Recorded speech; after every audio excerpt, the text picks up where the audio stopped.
If Venom's success the first time around was largely due to the elements of surprise and strangeness, what could the second one have up its sleeve? A lot, potentially. While the law of diminishing returns runs rampant in Hollywood sequels, Venom 2 could actually improve upon its predecessor. Making Venom the center of his own franchise presents Sony with some unique challenges and possibilities. After all, it's not very often that a comic book character who's usually a villain or an anti-hero becomes the protagonist of a comic book franchise. Luckily for Sony, Venom has a nemesis of his own, Carnage. Carnage entered the Marvel Universe in the early 90s, when writer David Michelinie came up with the idea of a symbiote stripped of Venom's moral code. Along with artist Erik Larsen, he introduced Cletus Kasady, a deranged serial killer and Eddie Brock's prison cellmate. After coming into contact with some of Venom's drippings, Kasady became Carnage, a blood-red monster that's fought both Venom and Spider-Man over the years. Needless to say, Carnage creeping to the big screen in Venom 2 will make for a wild ride. Carnage's appearance in the Venom sequel was promised by the movie's mid-credits sequence. If you got up and left the theater as soon as that Eminem song kicked in, you missed a performance with the potential to match Tom Hardy's in fearless weirdness. Eddie Brock is sent to prison to interview notorious serial killer Cletus Kasady, played by Woody Harrelson.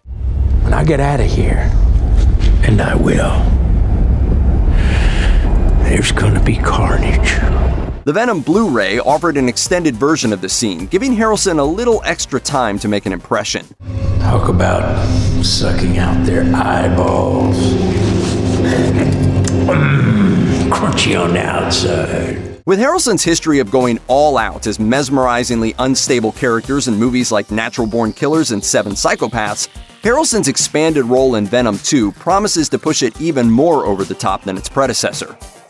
Sony's plans to explore the dark corners of Spider-Man's world go beyond Venom and Carnage. In 2018, the studio made the somewhat left-field announcement that Jared Leto would be starring in Morbius. For those unfamiliar, Morbius the Living Vampire has been a Spider-Man supporting character since the 70s, although he really came into his own during the same 90s goth craze that propelled Venom to stardom.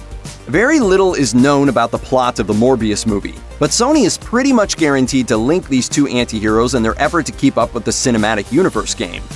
The possible introduction of vampires into Sony's Spider-Verse opens up some intriguing new supernatural doorways for Venom 2, even if Eddie Brock can't hold a candle to our favorite vampire hunter. You give Frost a message from me. You tell him it's open season on all suckheads. We know that a Venom sequel is coming, and that Tom Hardy and Woody Harrelson are contracted to star, but that's really all we know for certain. Jeff Pinkner, co-writer of the first movie, couldn't confirm any more than that in a recent interview with the Discussing Film YouTube channel. Can't say anything other than that it is happening. Okay, it's happening. Are you writing it, or is that... I am not. But while that was all the writer could say with certainty, he did drop one other major statement. It is not impossible that in a future/upcoming Venom movie, Spider-Man will play a significant role. With Sony's rapidly expanding Spider-Verse, a potential cameo by the webhead could take many forms. Maybe Tom Holland's MCU Peter Parker would swing by, or perhaps another alternate universe incarnation would be the foil to Hardy's Eddie Brock. Regardless, a crossover would be sure to get fans' senses tingling. Superhero origins can be complicated. That's why comics history is so full of reboots, retcons, and reimaginings. It's also why the plot of the Venom movie was sometimes messy. Take a look at most reviews and you'll find that the story structure is one of the most commonly criticized elements. Sometimes superhero sequels are stronger than their predecessors. Captain America: The Winter Soldier outshone the first Avenger. Thor: Ragnarok proved that the third time could be the charm, and The Dark Knight unquestionably topped Batman Begins. Done right, Venom 2 has the perfect opportunity to address the first movie's biggest issues. Even the negative reviews of Venom tended to dish out some positive comments about Tom Hardy's bizarre dual performance as Eddie Brock in Venom. It's no surprise that Venom appealed to a performer as adventurous as Tom Hardy. After all, the job required him to tackle the primal acting challenge of performing two-person dialogues with himself. In fact, he may have had a little too much fun to fit in the movie, as he revealed during the press junket that much of his favorite material didn't make the final cut. There are 30-40 minutes worth of scenes that aren't in this movie. Really, your favorite ones? Yeah, all of them. Yeah. Although trimming down a film's more indulgent passages is a normal part of the filmmaking process, it's hard not to wonder how entertaining all those scenes of Hardy enjoying himself would be. Now that it's clear what a strong asset his eccentric choices were in the first movie, maybe the sequel will give him even more room to play. I have proof!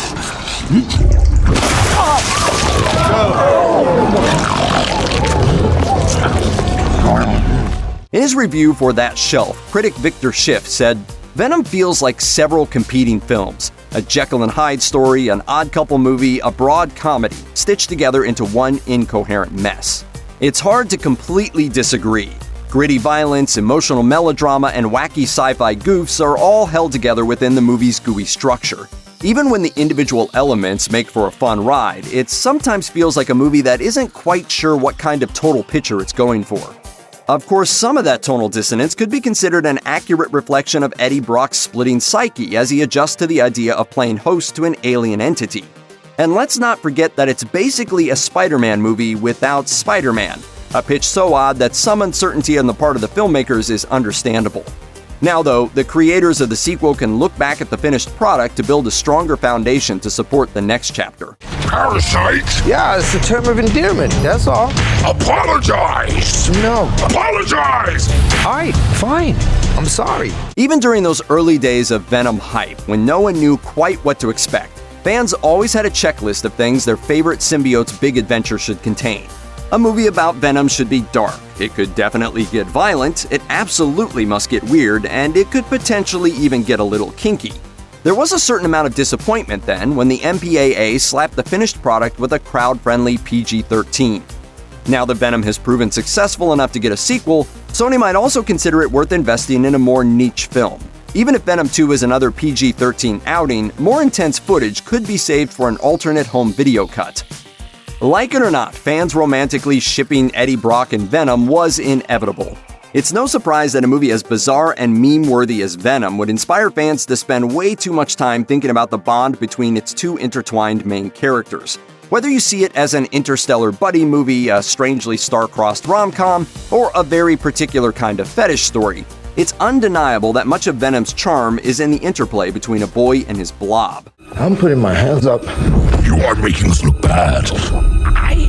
No, I am not. Yes, you are. No, I'm not. Of course, it took a long time for these two to become one. Much of the movie was dedicated to introducing Eddie, setting up the symbiote's arrival on Earth, contriving their accidental encounter, and running them through the trials of their partnership. It wasn't until the story neared its climax that they really started working together, finally blossoming into the weird little family they were meant to be. The sequel can take their relationship to new levels, maybe even some weird levels. Like a turd in the wind. Do you feel me? What the hell are you? We are Venom. Check out one of our newest videos right here. Plus, even more Looper videos about Marvel movies are coming soon. Subscribe to our YouTube channel and hit the bell so you don't miss a single one.